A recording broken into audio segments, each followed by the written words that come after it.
지금까지 이 과세 공급에 대한 얘기를 했습니다. 근데 아까 얘기다시피 예외가 있다. 모든 재화와 용역에 대해서 과세한다고 원칙을 세웠지만 예외가 있다. 그래서 조금 전에 얘기한 것은 본래의 매매라든가 그런 건 아닌데 과세한다고 또 예외를 두더니 이번에는 그런 재화에 대해서도 과세 안 하는 게 있다. 그래서 첫째는 토지. 아까 말씀드렸죠. 우리가 일반 생각하는 건물이라고 하는 것은 토지와 건물로 이렇게 합쳐진 건데 그 중에도 토지값에 대해서는 면세를 하고 건물에 대해서만 과세를 한다. 그러니까 이 토지라고 하는 것은 토지를 팔았을 때는 부가가치세가 없는데 그러면 토지를 빌려주면 어떠냐? 빌려주고 임대료를 받으면 그 임대료는 또 과세예요. 그러니까 우리 상식하고 이 안 맞는 것들이 많은 게 이 세법의 본질입니다. 이게 우선 그 정도로만 이해하시고 그 다음에 주택은 또 면세입니다. 주택. 그러니까 우리가 보통 집을 팔고 사는 건 세금 생각 안 하죠. 양도소득세만 생각하지 부가가치세는 생각 안 하죠. 다 면세입니다. 다만 아까 얘기했죠. 부가가치세를 내야 되는 사람은 대전제가 사업자가 공급하는 거다. 그런데 내가 살던 집 팔고 오는 것은 내가 사업으로 하는 게 아니기 때문에 다 과세 안 합니다. 안 하는데 그러면 사업으로 하는 사람 어떠냐? 집을 팔고 사는 것은 사업으로 하는 사람 어떠냐? 이건 과세를 해야 돼요. 과세를 해야 되고 다만 건설회사가 지금 주택을 지어서 팔잖아요. 그런데 그래서 건설회사는 자기들이 판매 가액에다가 우리 부가가치세까지 합쳐서 돈을 받아가잖아요. 그런데 다만 지금 국민주택 규모 이하는 그것도 면세입니다. 그러니까 쉽게 생각하면 큰 것만 과세하고 작은 것은 면세입니다. 그러니까 원칙은 주택은 면세다 이렇게 생각하시고 다만 국민주택 규모보다도 더 큰 것은 이것도 부가가치세가 붙는다 이렇게만 아시면 되겠습니다. 그 다음에 부가가치세를 그러면 얼마를 매기느냐? 세율이죠. 세율. 일반 세율은 10%. 그러니까 부가가치세가 과세되는 모든 재화, 모든 용역에는 다 10%가 붙는다. 이건 여러분 잘 아시잖아요.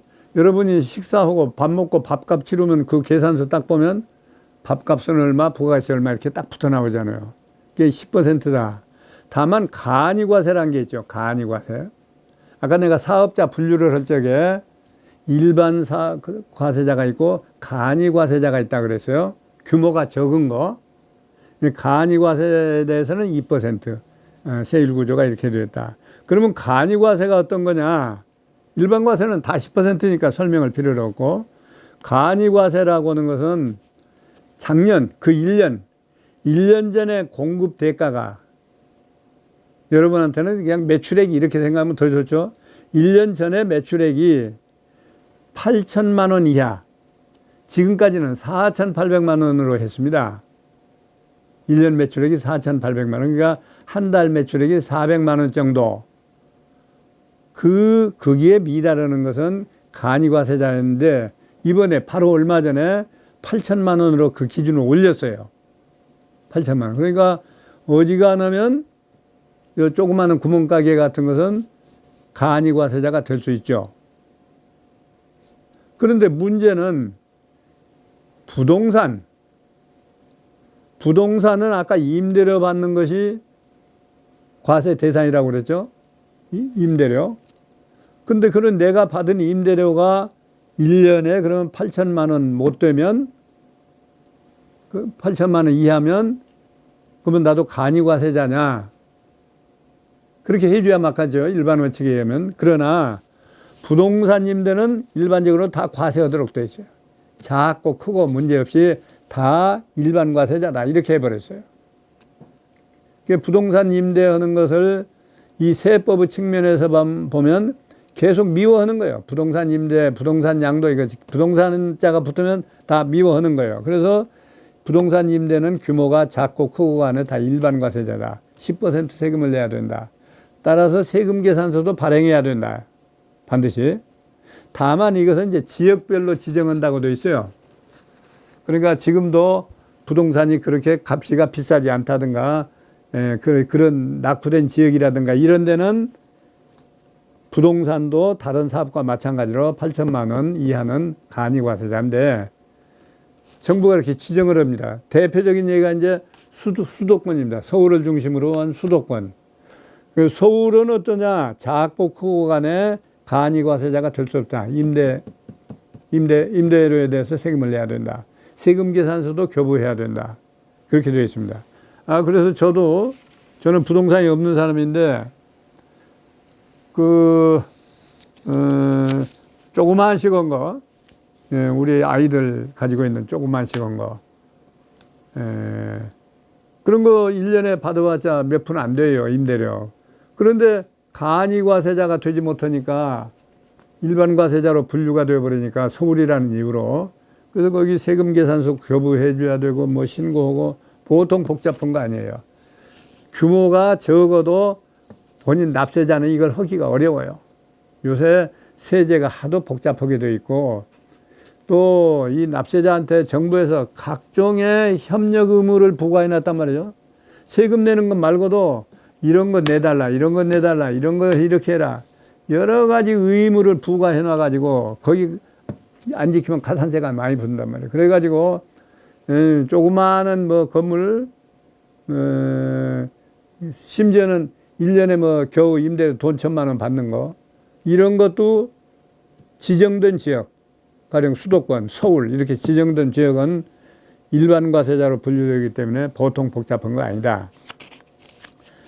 이렇게 보시고 이제 마지막에 제가 지금까지 쭉 얘기하는 가운데 과세사업자는 세금 계산서라는 걸 발행해야 된다 얘기했습니다. 과세사업자는 세금 계산서를 발행해야 된다. 방금 이때 연간 매출액이 4,800만 원 미만 사업자, 4,000만 원 미만 사업자하고 신규로 개업한 사업자, 이 두 사람은 세금계산서를 교부 안 해도 된다. 세금계산서 편에서는 이렇게 했는데 다만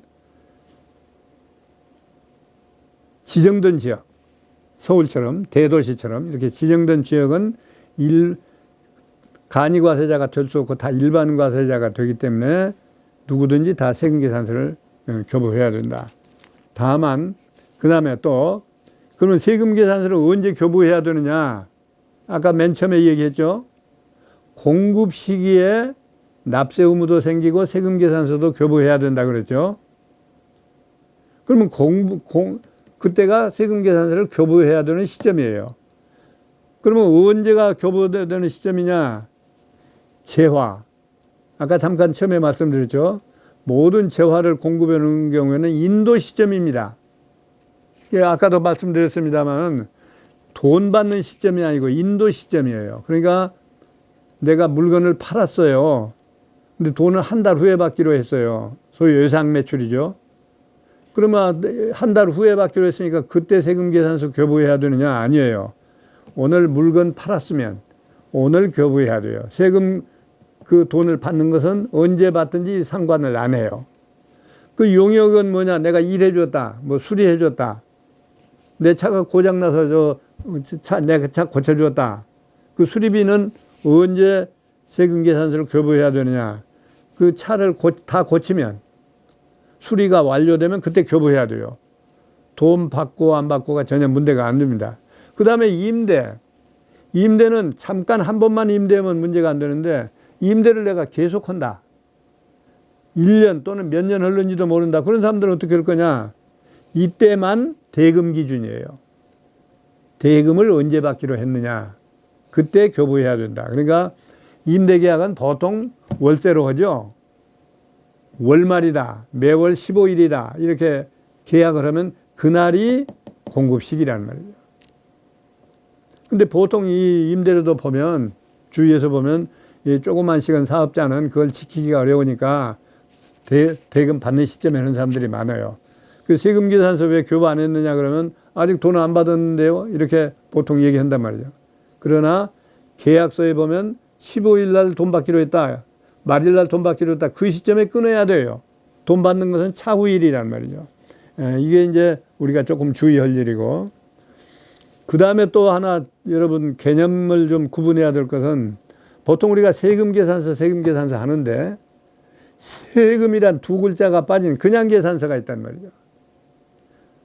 똑같은 게 아니고 그 계산서 이렇게 세 글자로 된 거 있고 앞에 두 글자가 더 붙어서 세금 계산서가 있단 말이죠. 그러면 세금이란 글자가 붙은 것은 부가가치세 내는 계산서고, 세금이란 두 글자가 빠진 것은 부가가치세 안 내는 계산서란 말이에요. 그러면 이 계산서도 사실은 교부를 해야 돼요. 그러면 세금하고는 관계없지만은 이 면세 계산서도 안 내면 가산세 물려요. 옛날에는 그런 거 없었는데 이거 가산세 물려요. 그러니까 이것은 부가가치세는 관계없는 얘기지만은 겸해서 지금 얘기했습니다. 그 다음에 요새 이제 조그마한 사업자, 우리가 흔히 말하는 구멍가게 같은 데서 어떻게 그러면 일일이 세금 계산서를 끊느냐. 1,000원짜리도 팔고 5,000원짜리도 파는데 어떻게 끊느냐. 그래서 그런 사람은 그러면 옛날에 쓰던 현금 영수증, 아주 간단한 현금 영수증을 교부해줘라. 세금 계산서 끊기가 너무 복잡하니까 세금 영수증을 교부해줘라.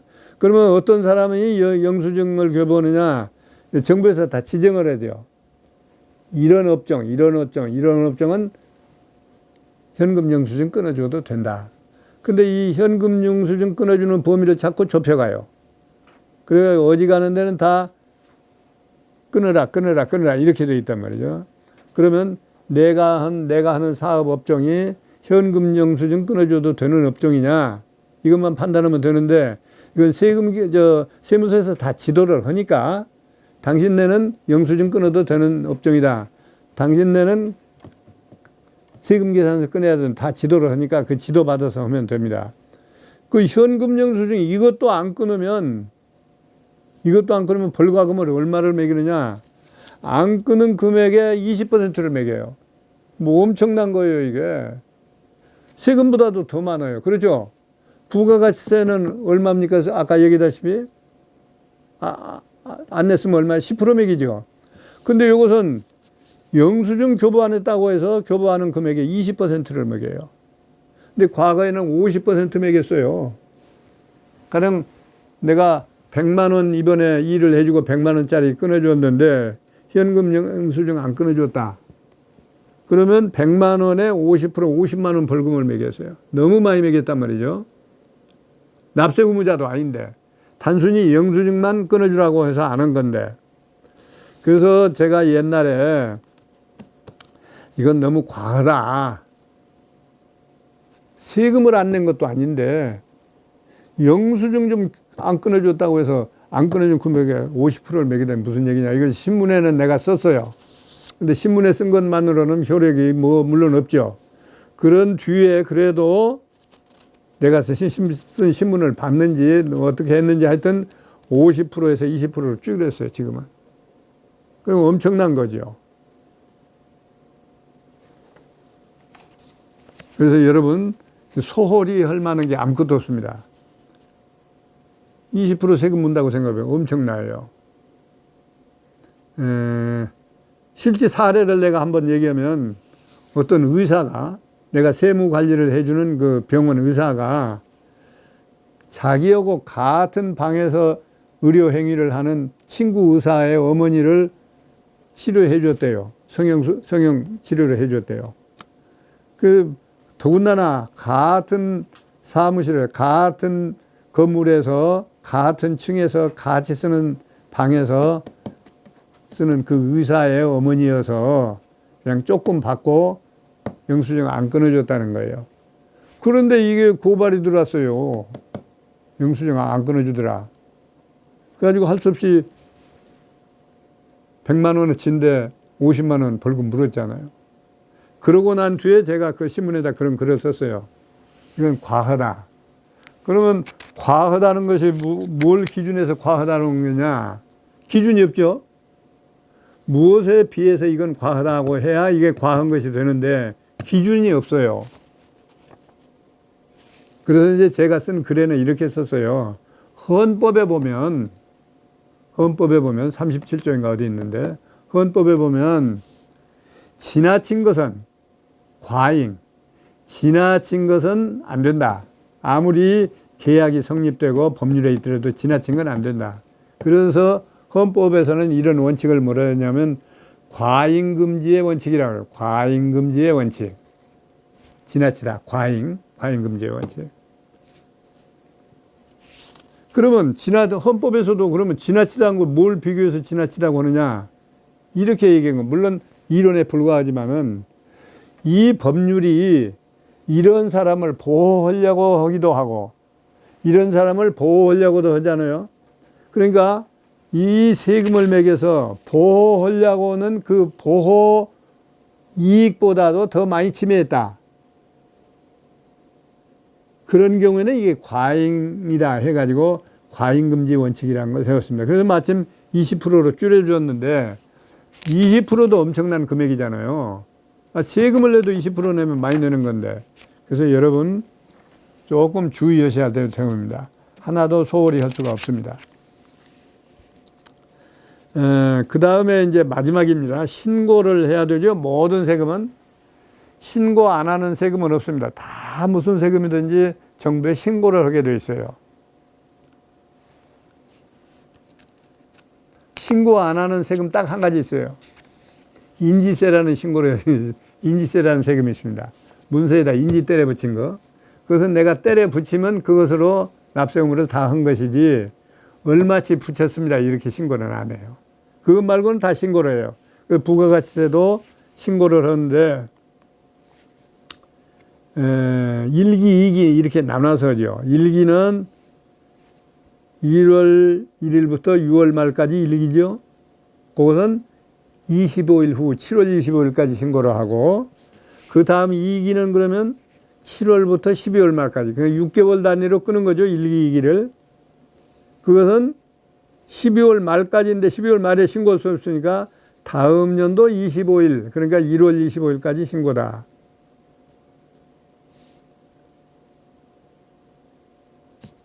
그리고 이제 예정납부라고 하는 거 있는데 개인 사업자의 경우에는 이 6개월 기간 중에 3개월간을 쪼개서 6개월이 본래 기준인데 그 6개월을 둘로 쪼개서 3개월마다 미리 좀 내라. 반은 미리 좀 내라 하는 게 있어요. 이게 예정납부입니다. 개인은 고지서를 받고 내는 거지 신고는 안 합니다. 또 아까 4,800만 원 작년까지 가세 기준에 해당했던 4,800 미만은 그 예정 납부를 안 합니다. 그래서 이렇게 해서 부가가치세 얘기를 전부 마쳤습니다. 그래서 내가 이제 특별히 건물에 대해서 얘기를 많이 하고 주택에 대해서 많이 하는 것은 여러분이 내가 그동안에 강의를 해보니까 대부분 주택 임대를 하는 사업자들이란 말이죠. 그래서 그거 중심으로 오늘 부가가세 얘기를 했습니다. 자, 부가가세 얘기는 이상 마치고 잠시 쉬었다가 소득세, 종합소득세, 5월에 신고해야 할 종합소득세 편을 또 얘기를 한 30분 하겠습니다.